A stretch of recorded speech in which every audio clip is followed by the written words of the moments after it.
As with the Gospel of Luke, the book of Acts opens with a short prologue.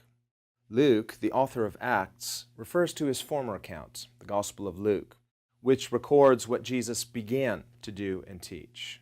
Here, in the book of Acts, Luke documents what Jesus continues to do and teach through his body on earth, the church. Hence, in the book of Acts, we see the ongoing works and teachings of Jesus Christ in and through his church. This is the mission of Christ's church on the earth, both to proclaim the message and to do the works of Jesus Christ here on earth. Luke explains how Jesus presented himself alive to his disciples after his suffering and death by many infallible proofs.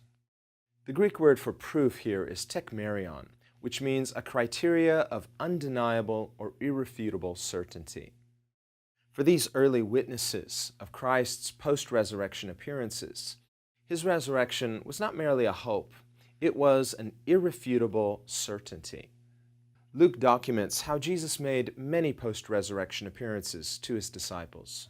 He was among them and seen by them for 40 days after his resurrection.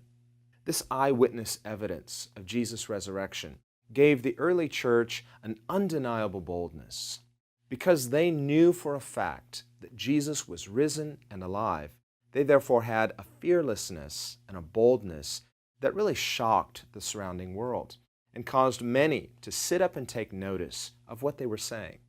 The early disciples' willingness to suffer and to even die for their message of Christ's death and resurrection gave strong corroborating evidence concerning the truth of their eyewitness testimonies about the risen Christ.